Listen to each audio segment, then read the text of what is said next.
everyone. Happy Thursday to you. You know what? You got to love it when the government wants to get involved in our lives, right? Tobacco warnings for social media, FTC going after Adobe. What else is next? And we even have some cracks in the facade of a general AI. All of that more. You're watching TechStrong Gang.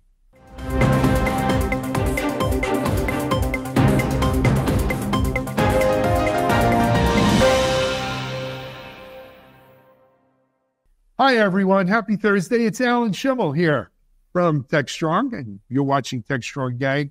We've got a really interesting lineup for the gang today. We're doing a little bit of this East-West thing where we let me introduce you to our Western folks. We got two folks coming to us from lovely California. One is let me introduce her first. She's been on TechStrong Gang before. She is a marketing expert as well as just a great person to have on our videos. I want to introduce you to Lisa Martin, or reintroduce Lisa Martin. Hi, Lisa. How are you? Hi. I'm great. It's so great to be back on TechStrong Gang. It's great to have you on. Really cool topics. Yeah, I think these are pretty meaty. You know, I'm here from the government, or I'm from the government, and I'm here to help. Joining Lisa for his first appearance on TechStrong Gang, but he's also the newest editor at TechStrong, and he's contributing. I think his first article went up on TechStrong AI, and we'll be discussing that later on today. It's pretty well known in our circle of the tech media, John Schwartz. John, welcome. Thanks for being here, and welcome to TechStrong and TechStrong Gang. Hey, thank you. I'm happy to be here. Absolutely. All right. So East meets West. Our East Coast contingent here is to my immediate left, or maybe it's right on your screen. I'm not sure. She is the editor of our Echo Insights series of podcasts and videos, as well as a bit of an environment and sustainability analyst herself. It's Bonnie Schneider. Hi, Bonnie. Hi, Alan. Thanks for having me. It's always great to have you here. And then to my extreme left, from the Bronx and soon to be back in the Bronx, perhaps, it's our editor and chief content officer, I guess is the right word, Mike Vizard. Hey, Mike. How are you? All things extreme, eh? Yeah. Anyway, all right. So, Mike, I don't know if you want to kick it off. This Surgeon General story got me going. So the Surgeon General, as only the Surgeon General can, kicked off a bit of a firestorm calling for warning labels on social media, which kind of then led to all kinds of conversations out there about whether or not we need to ban smartphones from schools, and led to a debate about whether or not the science behind whether or not this stuff is highly addictive is debatable. But Lisa, what's your take on all of this from a marketing perspective? Are these environments becoming somewhat toxic? I believe so, yes. I was lucky to not grow, as a Gen Xer, to not grow up with social media and smartphones. So I can't imagine from a parental perspective the concerns there. But as you said, John and I are West Coast. We're from California. There are Prop 65 warnings on everything. Movies have ratings. Is the effect muted? I think from a marketing perspective, they need to be really realistic about how much good will this do. Alan, in the intro, you mentioned tobacco, and we saw regulations starting back in the warning labels starting back in the 60s that didn't really have a material impact until the taxation started. So I think warning labels are okay. I don't think they'll hurt, but I think the government needs to be really realistic about what value will it add. And another thing I think it brings up is the shared responsibility model for parents. I don't think it should be 50-50. I think the social media companies need to be doing a little bit more on the regulation side. But I also think let's look at this really practically and try to evaluate what impact will this have and how long will it take? So Lisa, I agree with just about everything you said there. My point, though, is this. I have several points. Point number one is this. What makes you think this just applies to children? You know, I was lucky enough, I caught a lecture by Chuck Todd, former Meet the Press editor of NBC. I was lucky enough to catch him. It was for the 2016 election, so it was some time ago. right before that election. So it's 2015, 9 years ago. And he called it.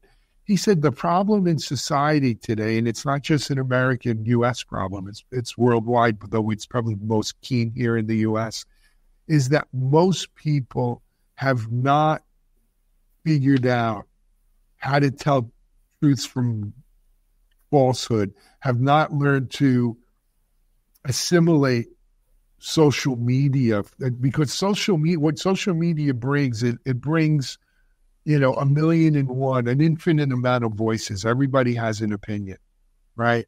And the ability to manipulate people via social media is directly related to the ability of people to be manipulated, right? And there's a lot of reasons that goes on for this. We've seen people go to their tribes. They each go to their own corner because they want to hear what reinforces their tribal beliefs. They can't tell trolling from other nation states versus actual people. AI enhances this. I do firmly believe that we need some sort of governor on social media. John, let me ask you this question, because you've been around media a long time. Social media companies are really media companies pretending not to be media companies. Exactly.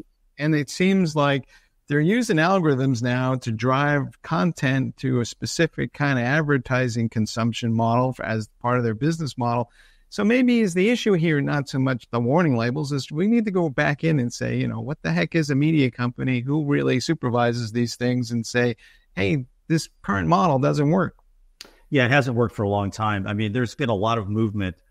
I think back to 2019 when Mark Zuckerberg is speaking before Congress and he's making these assurances that they will go back and self-regulate themselves and make their platform safer for others, while at the same time he's batting away these assertions that they're a media company, which exactly is what they are. They're not going to do anything. They haven't done anything, despite his promises, despite the threats from the government, the lawmakers, the regulators.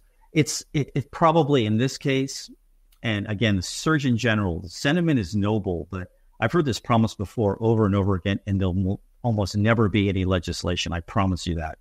So there needs to be some sort of oversight committee, and there probably needs to be some movement that starts with the schools. And I think yesterday in California was a significant day because of the Los Angeles Unified School District, which is the second largest in the country with 430,000 students, is going to start a ban of social media and cell phone use beginning in the year 2025. At the same time, the governor of the state, Newsom, wants cell phones out of all schools. I mean, in a sense, you have to start with something. The warning label is just, to me, it's a noble idea, but it's not going to gain any traction. And you're going to need to impose some sort of fines or some sort of serious implications for the social media companies, which, unless you force them to do so, they are going to continue to reach out to people, whether they say they're not or they are going to be reaching out to people, especially those under 18. I think that's true because, unfortunately, if you put a warning label on something, especially for teenagers, that's going to make them more interested in looking at it. And the other thing is I agree with what both Lisa and John said. It's a noble idea. It's a good idea. But how will it be in practice? How often are these warning labels going to come up? Every time somebody logs on, every time they post something? Right. I mean, it could be that their whole experience on social media, warning, I just can't imagine how that would be implemented. I asked my 14-year-old about this, and he looked over his phone at me and said, people are idiots, and that was that. But Lisa, let me come back to you and say, will advertisers act on any of this? I mean, because we see from time to time somebody gets upset and they say, oh, I don't want my ad units showing up next to this kind of content. Well, if I have content that's targeting people who are under 18, is that stuff that I want to approve? Do the marketers need to be more conscious of what's going on here? That's a great point, Mike. Absolutely, marketers need to be much more conscious about this. I think, though, when you talk about advertisers, it's revenue. It's where their revenue is going to be impacted negatively. They're not going to want to act on that. I think both Alan and John brought up some great points. And Bonnie too. Like, there's so many warning labels on everything. Is the effect muted? Probably. I think where revenue is concerned, companies are going to be trepidatious to impact that. We're going to be talking about that in our next segment with Adobe. But I think Alan brings up a great point. Should this just be limited to children? No. I think as adults, even those of us who didn't grow up in social media land and internet land, probably need more psychological tools, and kids do as well, to really be able to distinguish fact from fiction, fake news from real news. Where am I being manipulated? To John's point, interesting what California is doing. I mentioned Prop 65 warnings on everything in California. Is the risk of inaction here, I think, is great. Does it need to actually be more than a warning label and actually removing the devices for certain periods of time? I think that's going to be an interesting thing to watch. And advertisers are going to be paying, I think, very close attention to that. Okay, John.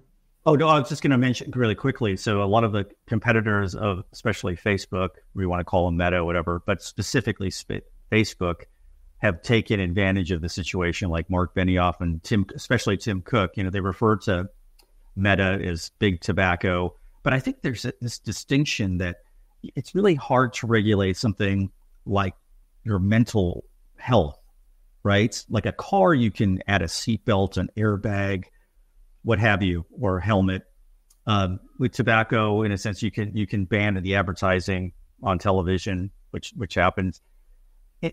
This is a whole nother thing. I mean, this is something that goes far beyond the physical well-being of someone. I just wanted to bring that up because I think of even earlier this year, the FAA grounded nearly 200 Boeing 737 MAX 9s, and there was a massive carrier recall. You can do those things to protect consumers physically, but in terms of their mental well-being and in terms of the reach of Facebook and Meta, it's so much more difficult. I don't know. A warning label is, again, it's a good start, but it's kind of a superficial start.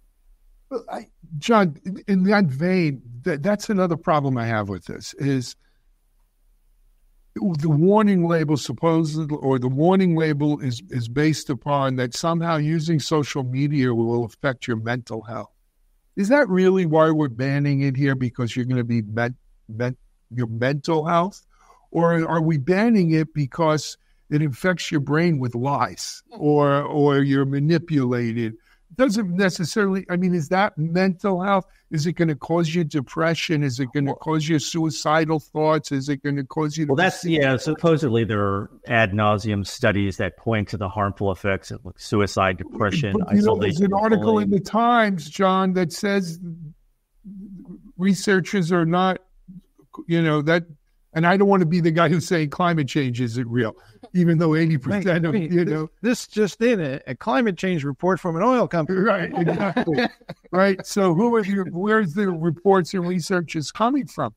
But to me, I see the evil side of social media is not so much as causing mental health issues as it is causing people to... It tears at the very fabric of our society. It increases tribalism and all of these bad things for society. And people will say that, well, we've had pamphlets since time began and Thomas Paine and all this other stuff, and it was the same kind of argument. However, the subtle difference here is they're actually using algorithms to go optimize this stuff in a way that is manipulating people and playing to their weaknesses or strengths or whatever it is that they perceive. This is a deliberate action. It's not just kind of like I presented a bunch of content and people stumbled over it and they made an opinion about it.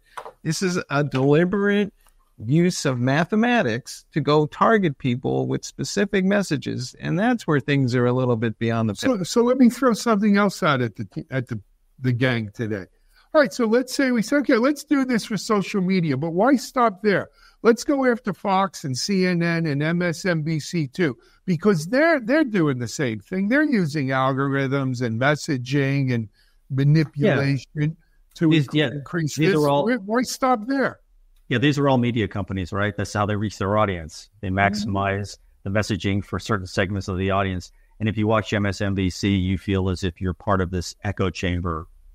And I feel the same way on Facebook. I try to minimize my use. And I'm glad you brought this up, Alan. It's not just those under 18. It's, I think, every age. I don't look at news feeds intentionally now because, in a sense, it kind of does depress me sometimes because I feel as if I'm leading the most boring life in the world compared to what others are doing. And that's probably within the algorithms of the people I'm following. That could be too. So I will tell you, I had a great con law teacher when I went to law school. This guy's name was Dr. Cyril Means. He had come to New York Law from Stanford, where he was the con law teacher for William Rehnquist and Sandra Day O'Connor. So this was the guy who taught those Supreme Court people con law. And he always said that there is a gap of anywhere from 3 to 10 years between technology and society's ability to understand, absorb it, use it correctly. I think in the case of social media, and the internet, we've gone so far ahead on the technology side of things that it's probably 15 or 20 years. But it will catch up at some point. I think people will learn to lay off the social media, to understand quality versus quantity in terms of echo chambers and voices. And you know who the people are who are going to understand that first? The kids today. The kids who are growing up with it, by the time they grow up, I think are going to be more versed in saying bullshit, excuse my language, BS or not BS, and understand it. So let's put the warning label on for the Gen Xers of the world, as Lisa mentioned, and boomers. I need to insert right now a warning label for TechStrong Gang. These are the opinions of the members of this. You please make up your own minds. Right, exactly. All right. But that's kind of how I feel about it. I applaud the Surgeon General for at least calling it out, because whether we ever do warning labels and whether they ever work or not, at least it opens up a discussion here about what to do, other than saying, oh, my TikTok is Chinese, we got to ban that too. Yeah, I'm hoping people start understanding how these platforms really work and then come to the conclusion that you have. And maybe that's the thing that the media should be doing, is saying, hey, let's go explain how these algorithms are used and how you're being kind of gamed, so at least people understand. Well, the media is one of the problems is the media is competing with big tech for news. That's why less people are watching media and the news. But also the model has changed. It's more subscription based. So that's why you're seeing the echo chamber, whether it's in cable news or online digital journal. So everyone's in their echo chambers. And I don't know if I guess I'm saying is I don't know if the media is going to expose it unless the messaging matches their own. So you have a 14-year-old. My sons are 24, 25, and 22. So a little older. And I will tell you, having been exposed to social media, since they're young kids, I think I talk to them about this all the time because I'm interested, and I talk to their friends about it. Kids that age, young adults that age, I think are much more savvy. They tend to go to alternate places for news. Yeah. And why do they, when I say, why do you like this source? They say, because they don't give me opinion. They're just reporting the news, and I get to make my own choices. That's interesting. You said that because our two youngest kids actually are minimal users of the classic social media platforms. Yep. They think they're BS, as you said earlier. They don't trust it. They go to alternate sites that so many of whom I've never heard of. No, me either. But when they point me to some of the podcasts they listen to, I find them to be better than almost any form of media that's out there. I just don't know about them. They're so diffuse. So I do think the younger people are actually much smarter in how they approach this, and they've already kind of policed themselves. They've actually slapped the warning labels on themselves, and maybe they pass that down to others. I hope they just seem much more smarter in the way they use social media than those like my age. Yeah. I love that. Sorry, Alan, both you and John brought that up. I don't have kids, so I pulled friends with kids to want to kind of get their feelings on this. But you bring up a great point about these are the generation, like the 16 through 25-year-olds who've grown up within the digital age. So while there is mixed data research on the effects of social media on mental health, I think there's probably some truth to that. There's also a flip side that you both brought up, and that is this age group is very well educated on this. They've grown up, we haven't. Right. So it's interesting that if we flip the coin here, what could we learn from them? Could they help us to start identifying BS meters? Maybe there's an opportunity there that we're kind of glossing over. Digital natives. Yeah. Now, AI, and we can do this on another session, but AI adds a whole new level to this, right? And how that's going to affect this. But we're over our time here. We need to take a break for this segment. We're going to take a break here on TechStrong Gang, and we'll be back in a minute. We're going to talk about, is Adobe manipulating us? You're watching TechStrong Gang. SecurityBoulevard.com is the leading resource for news, analysis, and education on challenges facing the cybersecurity industry. SecurityBoulevard.com covers all aspects of cybersecurity, including data security, DevSecOps, cloud security, application security, network security, security threats, and more. SecurityBoulevard.com has the largest selection of security content, featuring breaking news, blog posts, podcasts, and more. Visit www.securityboulevard.com to learn more. SecurityBoulevard.com, home of Security Bloggers Network. All right, folks, we're back into our next segment, and the FTC is chasing down Adobe. They are accusing the company of deliberately pushing people towards more expensive subscription services and then making it difficult to cancel and then charging fees for the cancellation on top of that. So there's this whole pattern here. And I'll start with Lisa, just kind of looking at you first, but it seems to me that Adobe's not the only company that does this. So is there a bigger conversation to be had here with IT vendors and marketers in the age of subscription services? That's a great point.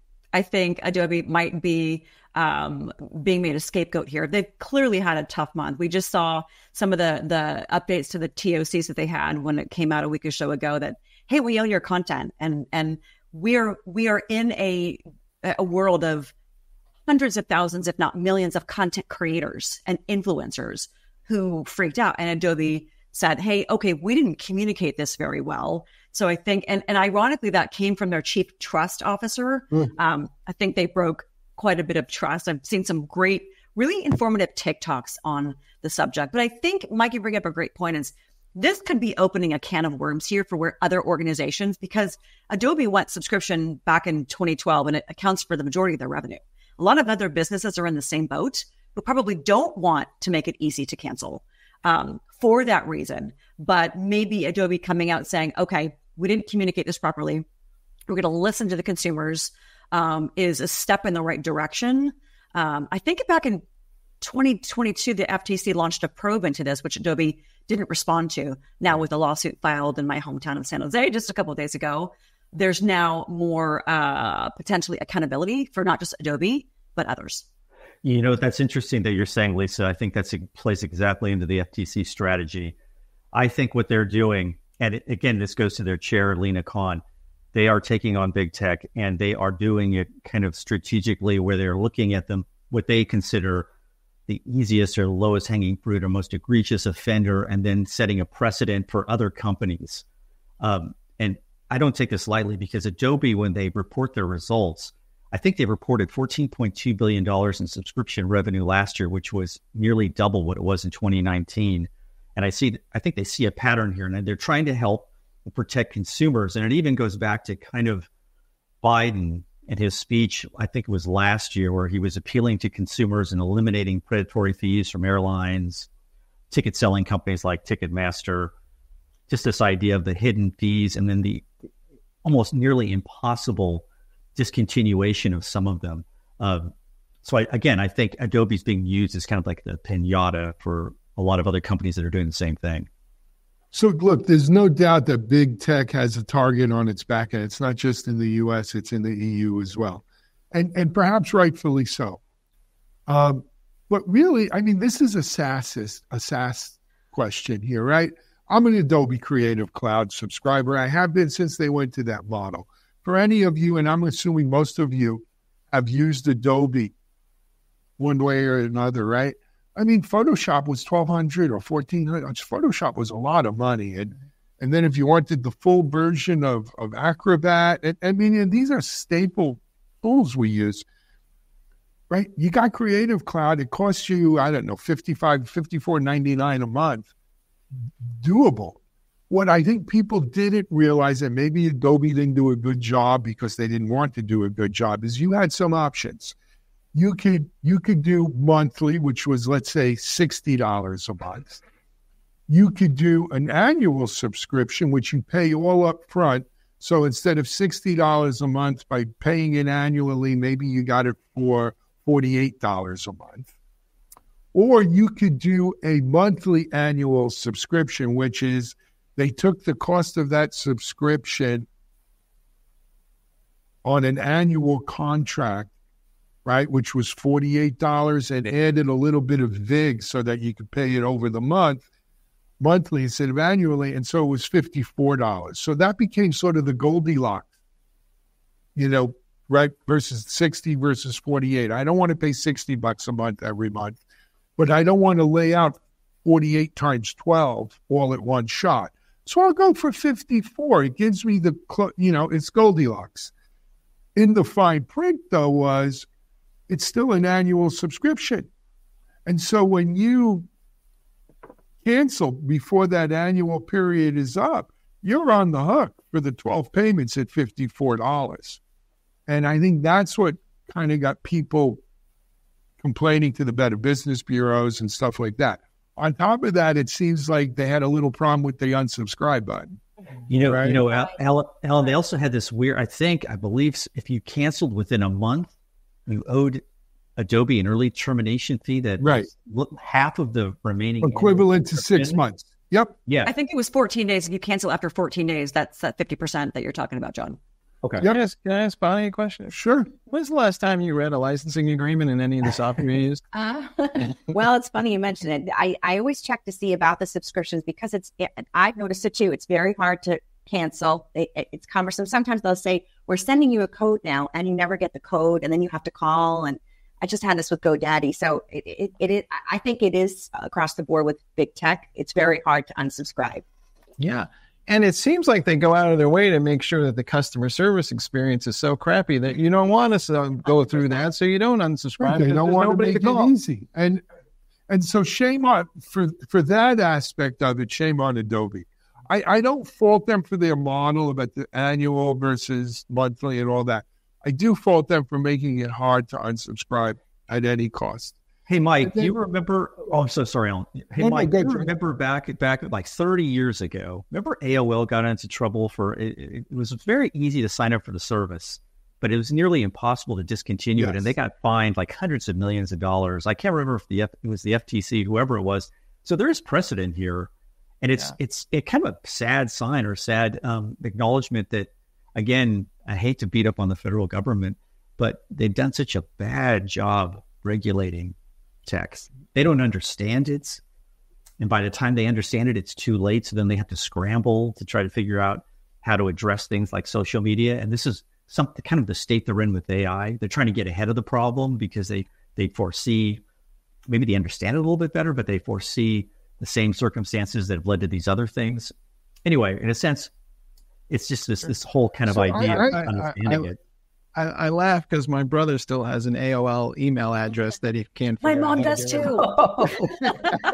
know what? It happens. But let me throw it back at you, John. Why does the government have to be your big brother here?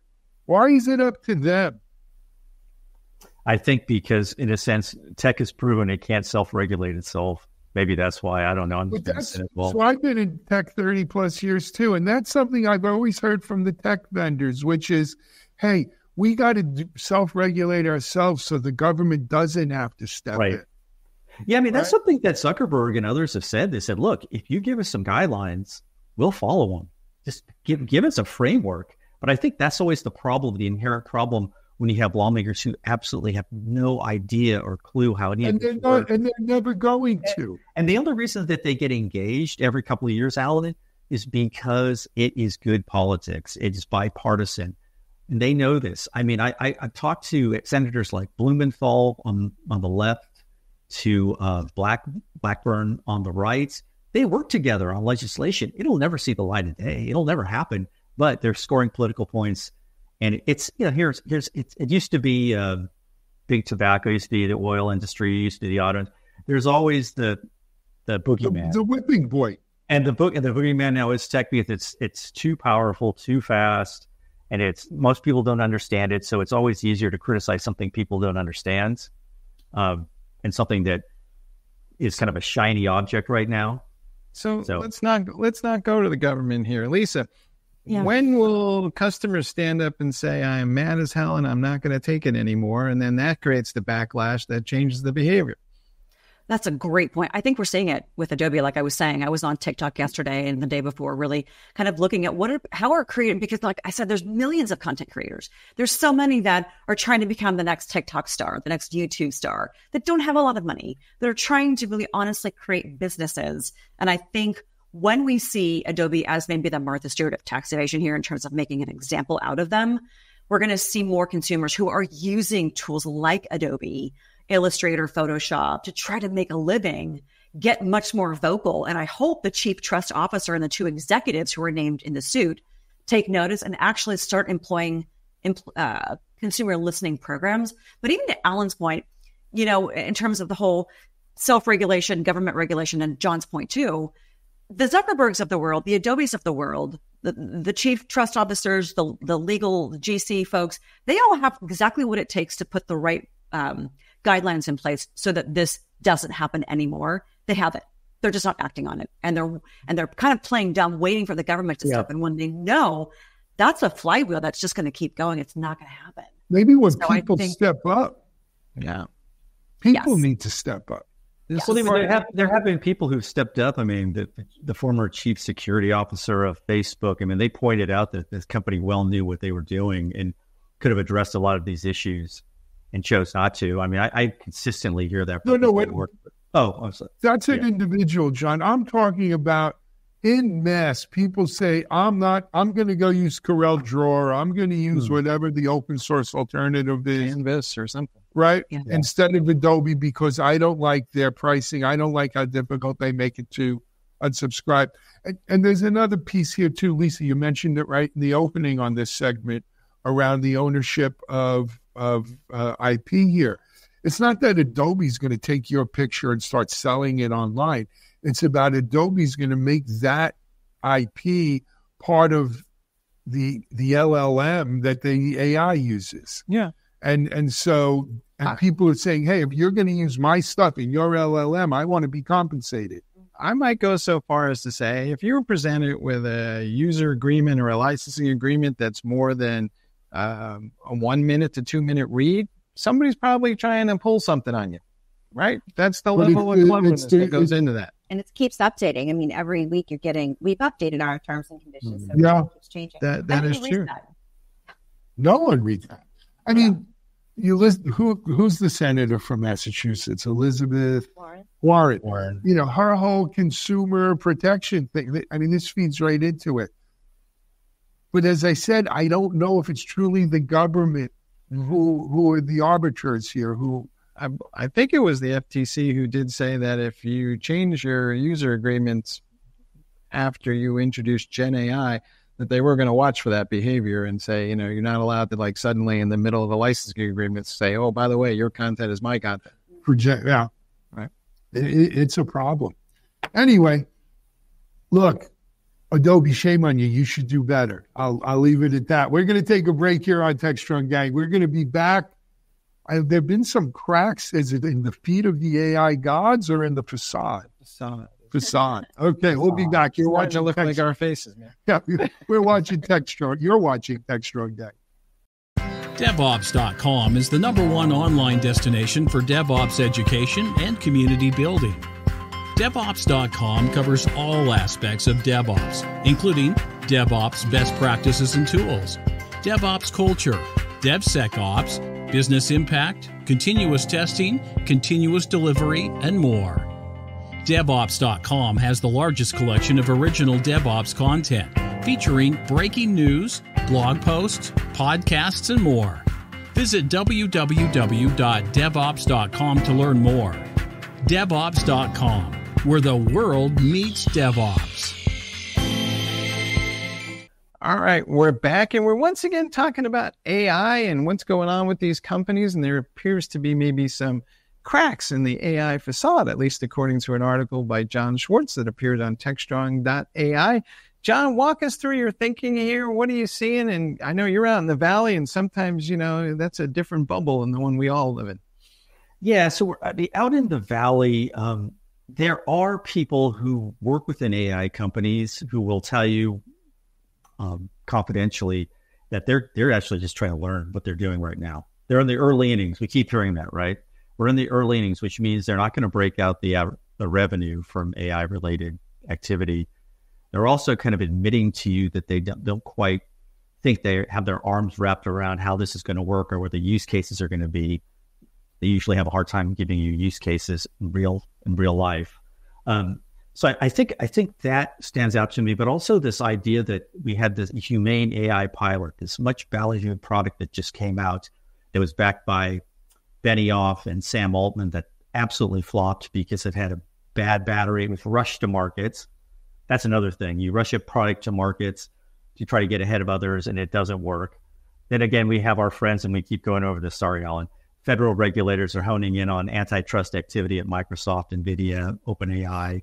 State lawmakers in California are seeking tough restrictions and the use of AI to protect consumers. This hesitation, as I mentioned earlier, to break out AI-related revenue because perhaps maybe it's not showing up yet. So what I'm trying to say is it's going to grow. It's just not going to grow as fast or as significant as we think. And it's with anything, there are growing pains. And I would like this prediction. I think within a year or 18 months, a lot of the same companies that recruited an enormous number of AI-related jobs might put a freeze on some of those hiring practices or even might start cutting back. I almost see that this pattern kind of replicating the pattern going back to COVID where you do a mass hiring and then you have to wean back. So in a long-winded sort of way, what I'm saying is not everything is as rosy or hyped up as it should be with AI. And the companies and the people out here are admitting that. They're not saying it on the record, but they are concerned about it. John is saying that the AI emperor is half naked at this point. You know what? I could have just said that just to get to the point.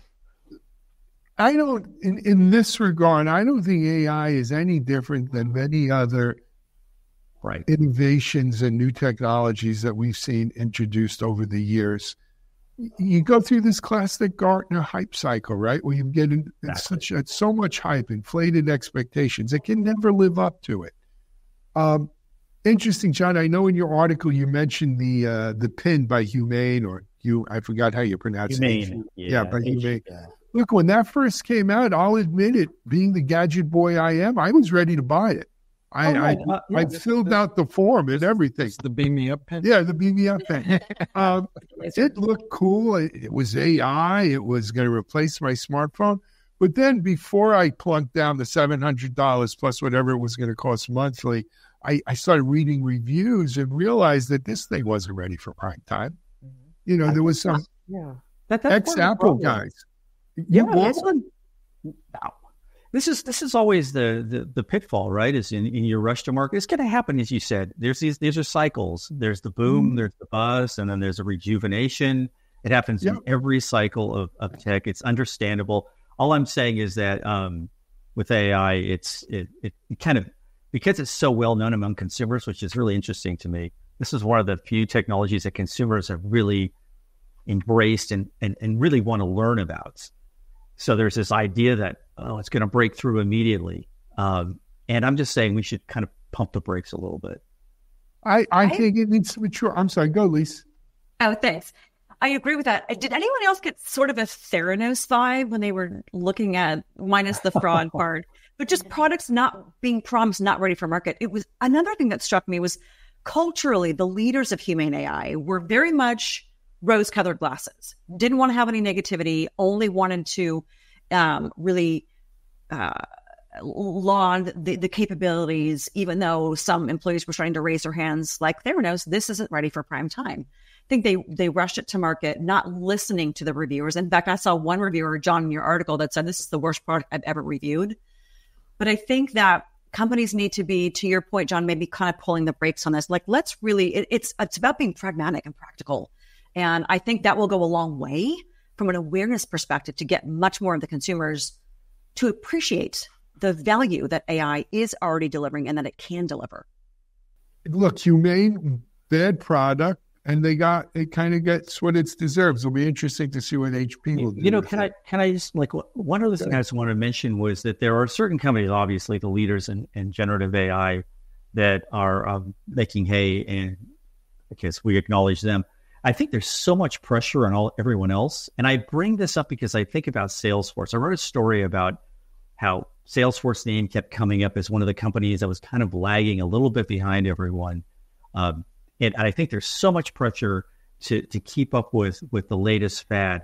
And I remember getting a message from Benioff just protesting so much about it. And I knew it was just a really tough spot because these guys, again, are under incredible pressure from their shareholders for competitive reasons as well.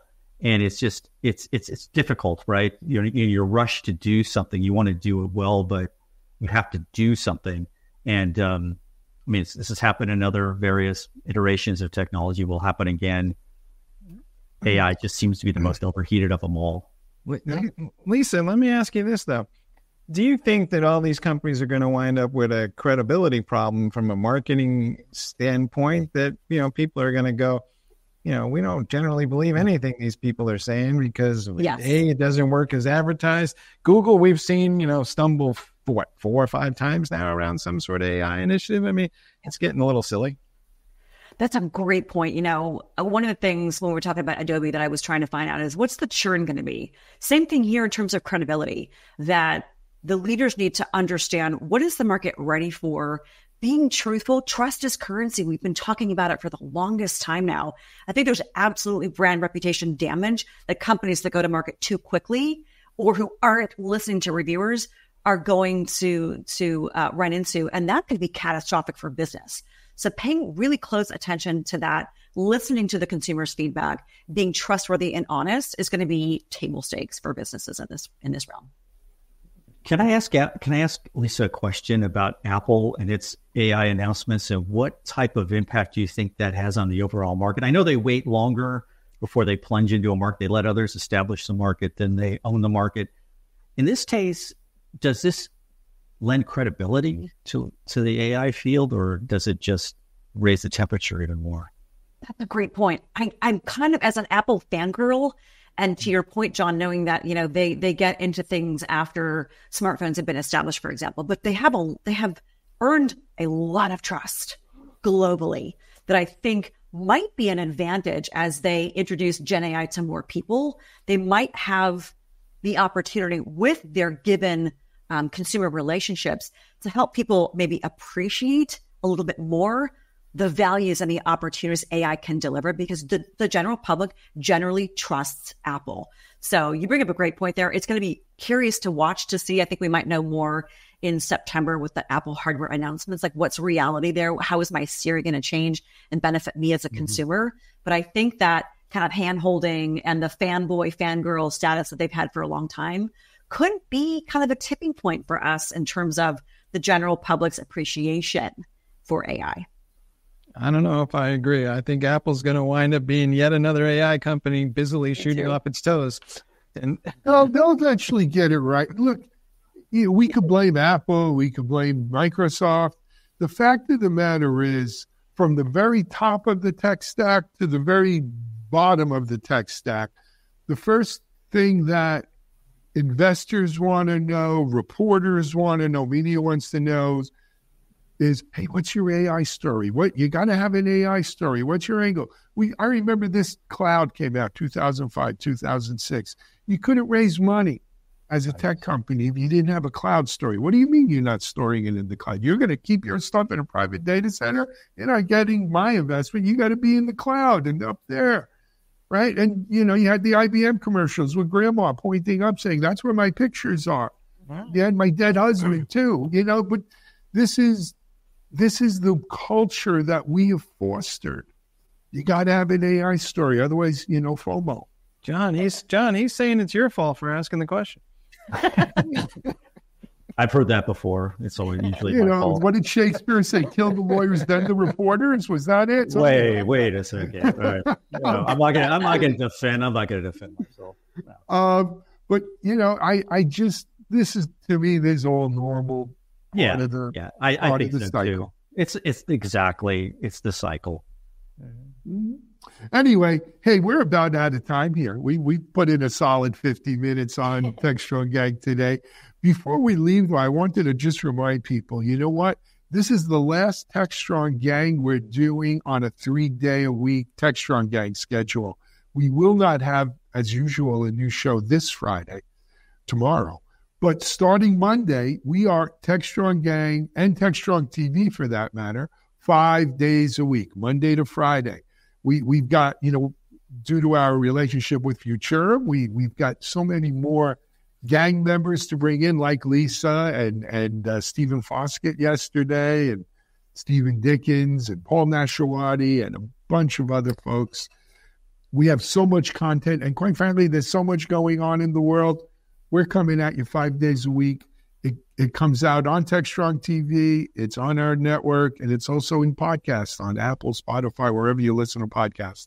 So stay with us. Strap on. We're going to be here 5 days a week. Until then, though, have a great weekend. This is Alan Schimmel for Tech Strong. Thank you. Okay, this is a story about ergonomics, the graphical user interface, and the dumbing down of the IT workforce. And it goes like this. Okay, ergonomics is the study of how humans work, and the science has made dramatic breakthroughs over the years. For example, something as simple as the ergonomic chair allows developers like you and me to sit down and work for hours, if not days, slinging code without doing any real harm to our body. If we were to sit in a hard chair even for a couple hours, things would go wrong really badly, really quickly. But the ergonomic chair makes us comfortable. We can work better. The same can be said of the graphical user interface. The GUI has opened the doors for so many people to use a computer easily and productively, myself included. I'm a terrible typist. If it wasn't for the GUI, I don't know where I'd be, slinging at the command line for hours on end. GUI takes care of that. And even something as simple as the cash register has increased human productivity. For example, when you go to a grocery store these days and you go to the self-checkout line or you go to a cashier, what happens is the cashier will take the item, put it through a scanner. The scanner will read the price and put it aside, or the cashier will put it aside. And then you do this for 10 items, scan, and you get a grand total. And then you can either pay by card, or if you give the machine or the cashier cash, the machine will figure out how much change to give you. And it wasn't always like this. When I was a kid and I worked retail, I had to manually work with a cash register. I'd pick up the item, read the price, and I'd manually input the price of the item via a keyboard on the cash register. 10 items, keyboard 10 times. And then at the end, I'd get a grand total. The customer would give me the cash, and it was up to me to figure out how much change to give the customer. And there were some tricks to do that, but the calculation was my responsibility. Fast forward today, cash registers figure out change. I'd be hard-pressed to find a teenager that could make change on demand at a cash register. That's just the way it is. But let's talk about the GUI. And let's talk about Kubernetes in particular. Kubernetes is a very complex technology, lots of detail. And over the years, there's a whole product line that's developed of GUIs that allow people, particularly entry-level sysadmins or DevOps engineers, to spin up Kubernetes clusters very easily. All you need to do is to enter some data, push some buttons, and voila, you have a cluster. Okay, there's products like Red Hat OpenShift, AKS Automatic, Google Console. Entry-level developer, sysadmin, put in some data, you got your cluster. Good news, ergonomically, it's a wonderful thing, productivity's increased. But is the operator, in this case the developer or the admin, getting smarter, or are they losing something here? I mean, the GUI is taking over working with a lot of the details that go with spinning up a Kubernetes cluster. And when you take those details away, what happens? Well, one of the things I think happens is that the ability to learn the details of working with a Kubernetes cluster intuitively sort of goes away because you never see the details. Now, this might be okay if you're experienced with Kubernetes. If you know everything there is to know about Kubernetes and you want to increase your productivity, use a GUI. Go for it. But for entry-level developers, sysadmins, DevOps engineers, just giving them a GUI to work with, I'm not sure that's making them any brighter. I don't think it's making them stupid, but I do think it's making them a little dumb. So does it matter? Yeah, I think it does matter. I think understanding the details of a technology is really important. I think using a GUI to accelerate one's productivity or to increase one's productivity with the technology is useful after the technology has been mastered. But to use that as the entry point into working with technology and having a workforce that depends on that technology, that's an accident waiting to happen. And I think it's something worth thinking about.